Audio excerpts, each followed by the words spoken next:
Yes, gamers, E3 is winding down. That console Christmas is nearing its end. And whilst we didn't get as many Megaton announcements as years previous, it was still a pretty entertaining affair. People still came through and did their thing. And wait a minute. Are we forgetting somebody?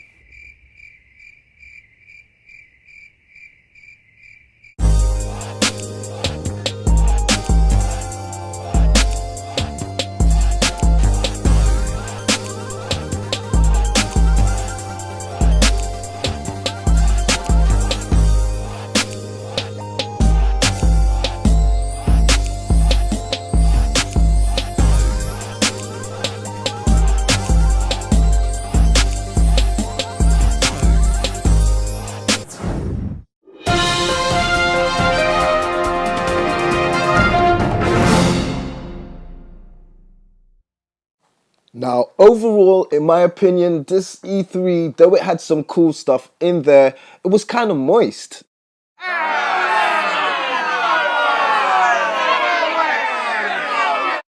I'm definitely not saying that everybody had a bad showing. Far from it. The Last of Us 2 gameplay was awesome, and seeing that Microsoft finally stepped up and bought some developers was a much needed gambit.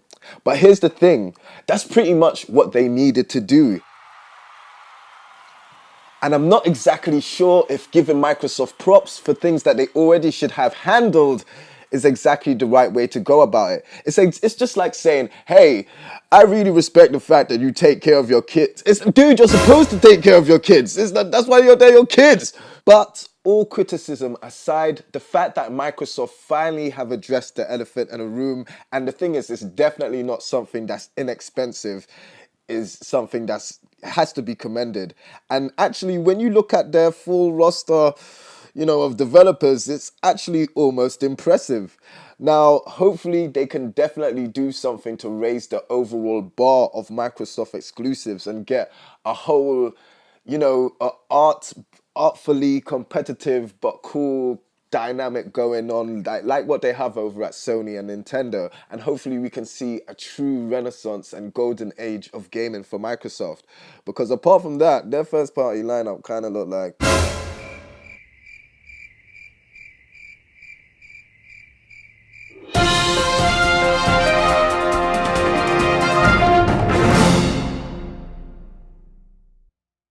Sony, mother in Sony. Now, one thing that is really, really funny when it comes to judging their conference in particular is that, having thought about the way they space out their years with their different events, you almost can't judge it fully until PSX has gone past. Because it's like, are they holding stuff back for PSX? Are they trying to, taper our expectations because they've got something more fulfilling coming at the end of the year? So bearing all of that in mind, it always makes things a little bit, skewed in Sony's favor. Now, maybe when Microsoft finally get Xbox Fest together, this will be able to work for them, because it also works for Nintendo as well with their directs. Because they could just drop news of a new game at any time in the year, does it really make E3, the place to just drop all that greatness? I mean, look at Smash Brothers. That was revealed earlier this year in February and stuff. But all of that being said, Sony did have a load of great gameplay.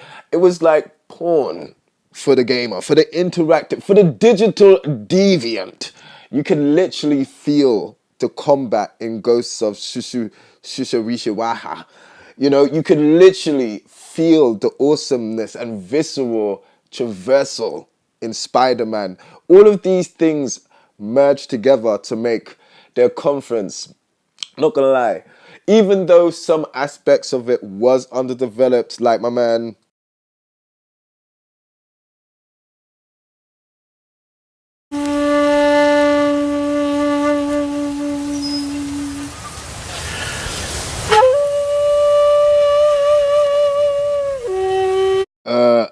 yeah. When you watch this without the sound, you realize how stupid this actually looks. Christ. Oh.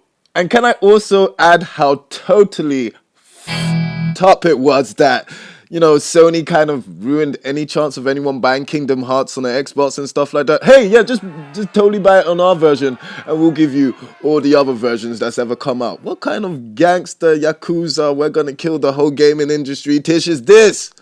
Concern it, Sony. Let brothers breathe out here in these gaming streets. No wonder Yakuza's exclusive.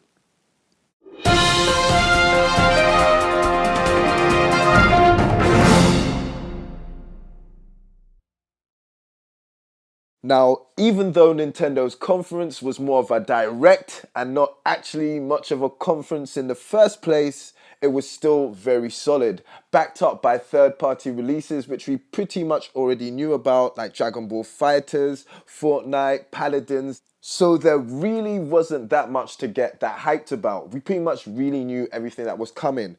One of the things that did hold them back was their overall reliance on the Smash reveal. I'm not gonna lie, it was very good to, find out more about the title we're gonna be playing. Smash Brothers Ultimate is gonna have every single character that's already ever been in Smash, so this is just like a huge mashup. If you're a Smash Brothers fan, you're obviously gonna be like, this is their heavy hitter for the holidays. No doubt this is gonna move units.